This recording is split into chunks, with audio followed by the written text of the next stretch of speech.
Good morning, guys. Good morning. Good morning. Good morning. It's so nice to be here in the futuristic vision of Prey. Do you like my apartment? You really you got hooked up big time in this apartment, man. This is Zach Miner, Ryan Clements, and Sid Schumann of PlayStation Blog taking a look at Prey coming out of Arkane. No, right, and I haven't played this yet, but right off the bat, why are we all waking up in the same bed? Why are the three of us in one bed together? You know, had a wild there's night. a few. We don't want to get into spoilers just yet, Sid. We want to try and avoid spoilers here. So this is footage. Ryan and I got a chance to play through the first hour of the game, actually, and so this is all footage from that first hour. There's a couple things that we're going to avoid kind of talking about because there are some really incredible reveals in that first hour. And I'm confident in saying, and you and I talked about this, that the whole opening section of Prey, including some stuff that we're not going to show here today, might be one of my favorite openings in a video game I've seen in a long time. So phenomenal stuff, and hats off to the Arkane team for putting it together. Agreed. So it's our first day. Time to put on our TranStar uniform, get ready to go up on the spaceship. Very exciting. So what is Prey? Prey is out of Arkane, who did Dishonor. They did Arx Fatalis. As you're probably noticing right off the bat, we're including this stuff because it kind of reveals that this is a first-person simulator. This is kind of an immersive sim. Let's just hop right on to the spaceship. Well, let's see. Oh my gosh. Things are not great up on the spaceship. I like how we went from the most serene footage to the most not serene footage possible. Look, it's a simulator, but it's not Apartment Simulator 2064. This is a game where things have gone wrong. Yes. And we need to figure out what's going on. Gone very, very, very, very wrong. So let me just, I've not seen this. I'm sort of the resident dummy on this one. I am the biggest fan in the world of sort of the shock games. So I actually would consider System Shock 2 to be my favorite game of all time. BioShock high on the list. So without having seen a ton of this game, it's giving me that vibe big time. And Absolutely. As it should. I mean, it absolutely has that emergent, player-driven choice style of gameplay that you're going to actually kind of see here represented in this weapon that we're seeing right now, which is the glue cannon, where it essentially allows you to build platforms, immobilize enemies, do a lot of different stuff, and hey, you don't even have to pick it up if you don't want to. I mean, there's essentially so many different ways to work your way through this very, very much damaged and very, I don't want to use the word derelict, but it is a damaged, something's gone south station that your character, Morgan Yu, finds him or herself on. What are these friendly little guys here? They're not friendly. Not so friendly, Oh, Sid. okay, I see. I will say that you are terribly unperceptive. The fact that these things are trying to kill us. These are mimics. They seem to be kind of the little runts of this game. But make no mistake, these things can kill you right quick if you're not paying attention. So this glue gun is really cool because it can kind of freeze them and then allow you to kind of finish them off with the wrench. This is a game that's obviously first person, and you are shooting things, and a little bit later we're going to get some actual guns. Bam! But it's not a game where you're going to be running around firing bazookas and just shooting stuff. Here we're going to take a look at some of the other kind of abilities, some of the emergent opportunities possible with this amazing glue cannon.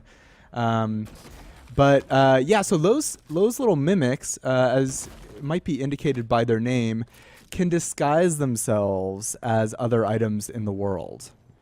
Here's another little item here that might remind you of a certain other game that you like a lot. So there are skill trees in this game, and there are actually a couple different skill trees, some of which we didn't even experiment with. Right. So you find these neuromods lying around that you shove into your eyeball. Seems right. Seems right. Yeah.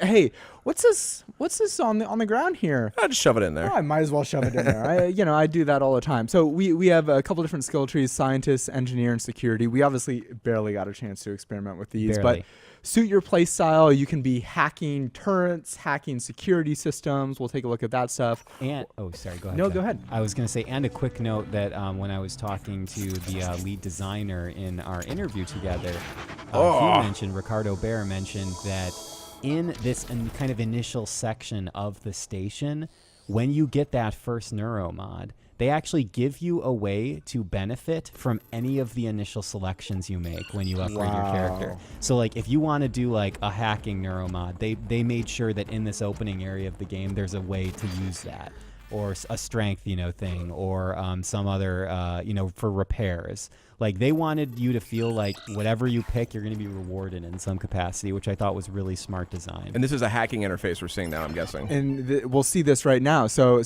I invested in hacking, and so I'm able to kind of get into this room that's totally optional.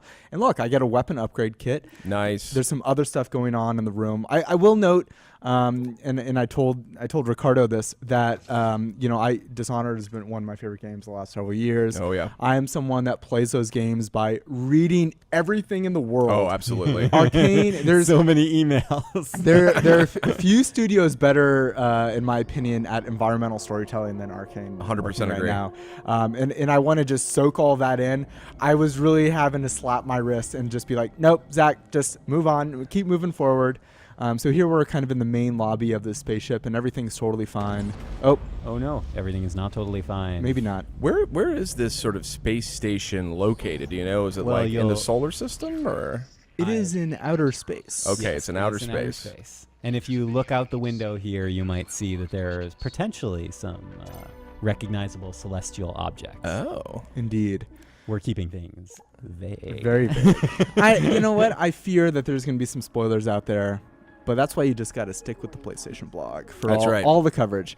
So this is the main lobby, and this is kind of the main, I think, hub of the game. And so there's kind of different levels that you can explore of the spaceship, obviously, as we've seen.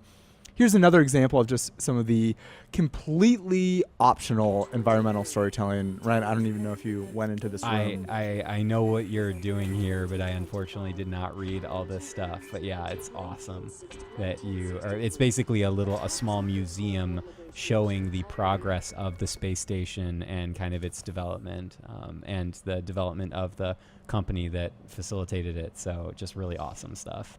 And again, it's like you could just totally walk by this room and not even notice it. So they really, oh my, who are these friendly looking fellas? Again, I'm going to really question some of your guys' instincts. These are not friendly. These are phantoms, and these are the hardest enemies that I saw. Interesting. So did you not go into this room, Ryan? No. Remember, you went much further than I did. I was too busy reading emails. So I had to hack my way into this room. So this, I think, kind of demonstrates how challenging some of the kind of fight situations can be. Bam. So again, these guys are doing some pretty serious damage. You can see the health indicator in the bottom left. And I'm really having to kind of strategically think about how I'm going to kind of pause, put health kits on, and then, use this kind of stun gun or perhaps kind of the glue cannon to freeze them and then finish them off with the wrench. I think we haven't played much of it, but ammo is going to be sparse, I think. Yeah. Does it look like there's a recharging health system, I noticed? It's down in the lower left. It is definitely very, I wouldn't say punishing, but you definitely have to be cognizant of your health and your well-being. Or maybe I'm wrong. What's that meter I see in the middle of the screen that keeps building up? Is that like, so stamina? That's stamina. Got it. I was incorrect by what I said. Health you need to heal I got yourself. It. Okay. You're not just always going to be at 100%. I retract my prior statement. There is not a recharging health system. And so when you're opening that weapon wheel there, you're just triggering the health kit. I understand. Okay. And another thing that Ricardo pointed out is, because there were a lot of folks playing the demo when Zach and I were playing the game, is that, sometimes you could just walk, stealth your way through an environment, not even, engage the mimic-like enemies. Like right here, you see that they're kind of creating their own platforms and just kind of working their way around the environment. I mean, it's really interesting how the levels are laid out. And a little detection meter there above the mimic that was kind of flying off here. So we're getting close to the end here, but Ryan and I, we just scratched the surface. I wanted to just show a little bit more of kind of what is in this game. So this is your office. This is Morgan's office. This inventory could be ripped straight out of System Shock 2. Right, and look, straight out of it. You can upgrade it, obviously, right? You can expand it.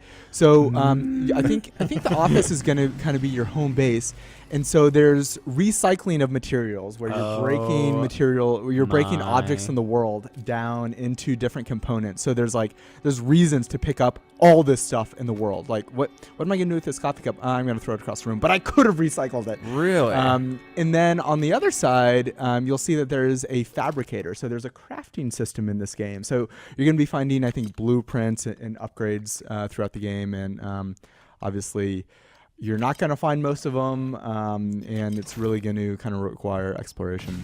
And a quick point as we're watching this amazing footage and kind of closing up shop is that you do not need to have experience with the original, with Prey's predecessor. This is unrelated. You can go right into this. It's kind of own unique story.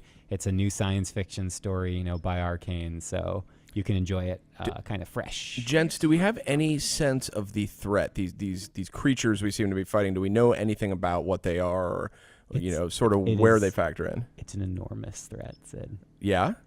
Yes, I mean, I have all I know is that the space station is not in good shape, and the people on the space station are not in good alive. It is a threat not to be taken lightly. Okay, I understand. And just real quick before we go here, in addition to that skill tree that we saw earlier, we are aware that you get some access to alien powers later in the game. We didn't get a chance to really look at those or experiment with those. That was a little bit after. One last clip I wanted to show just for you, Sid. So there's a locked door. We need to find our way into the locked door. I bet, if we read some things around the room, maybe there's something. Just like in real life. I wonder what the access code to that door might be. This is kind of the first big one there. Oh, do those numbers look familiar? 0451. Now that is the first. That's the first code given out in System Shock 2. First code given out in System Shock 2. I believe it was in the first System Shock. Oh, was it? 451. It was in all of the Deus Ex games. It was in the Dishonored games.